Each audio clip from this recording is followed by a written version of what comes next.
So today I'm going to look at the red lip, the quintessential red lip, the absolute hallmark of glamour.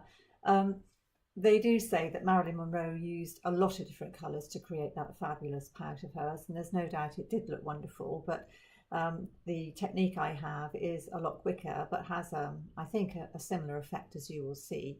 The first thing I'm going to do is to line my lips. Now, people will tell you that you should never go outside your natural lip line. Well, I say ignore that, and if you have quite narrow lips like I do, it's actually helpful. Excuse me, can't talk and do this at the same time. It's actually helpful to line your lips in a neutral colour and just sort of blur the natural lip line. That means that then you can go slightly beyond it without it looking obvious. The other thing is, of course, that if you do that, it does help just to prevent the bleeding into the skin around the lips, which is a bit of a problem as you get older and you start to get those fine lines around your lips, which unfortunately most of us do with time. So just blurring the lip line, and then my lipstick of choice, Bobbi Brown again, and this particular one's called Hollywood, and it's a really lovely red. I do use other colours, it depends on what I'm wearing really. I always love a strong lip, so it might be a corally colour, particularly in the summer, that's really nice. And a beautiful warm fuchsia pink is equally glamorous and a great summer colour too, and looks wonderful with the tan actually. So I always use a lip brush, so I'm just going to paint my lip line. Again, excuse me not talking, but it's difficult to do and do this at the same time. And I am going slightly outside my lip line. And I think it's perfectly acceptable also to do that, because that helps to spread the product without you having to go on too thickly. And just working it round. Putting it on with a brush means that you don't put too much on at once, because you'll see that we're actually just building this up, and it also helps to get into all those little nooks and crannies around your lips, so you don't get a sort of raggedy edge. I like a nice full looking lip, so I do go slightly outside my lip line to create a nice shape. Takes a little bit of time just to get the shape right. Once you've done it, you don't have to do it again, as you'll see.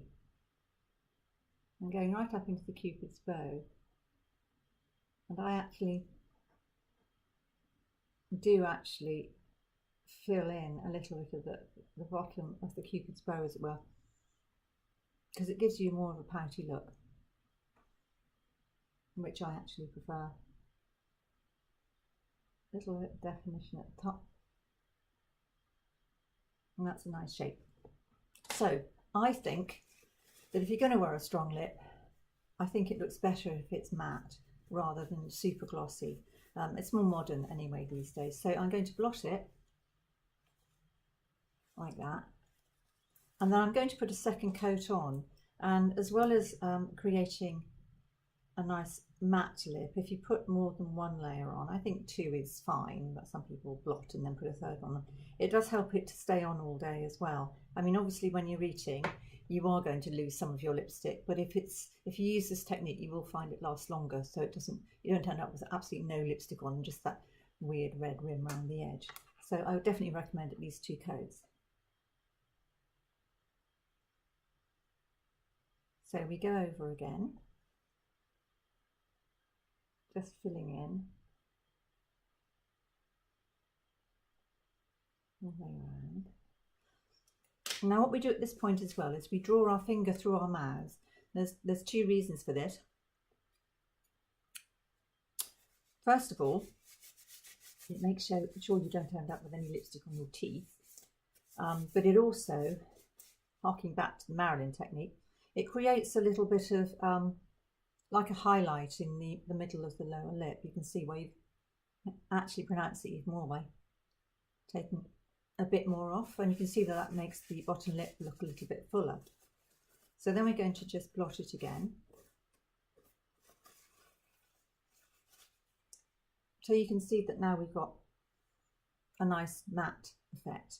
And then finally, a little bit of extra highlighting and fullness in the middle of the lower lip. This is one of the Marilyn techniques. This is actually a Lipstick Queen lipstick, and it's gold, but it's quite a sort of soft gold. It's really just meant to be a highlighter. So we're just going to put a little pop just right in the middle there, on that little bit where we took that lipstick off, and you can see it adds just a little bit of gloss, a little bit of highlight. It emphasizes the curve of the lips, so it makes it look a bit fuller, but that doesn't look like a full-on super glossy lip. It's a sophisticated lip, I think you'll agree, and it's the technique I always use. Very easy, doesn't take very long. It's worth that little bit of effort just to contour it a little bit, and I hope you like it. So comments and questions, as always welcome, and I will see you on the next tutorial. Bye bye.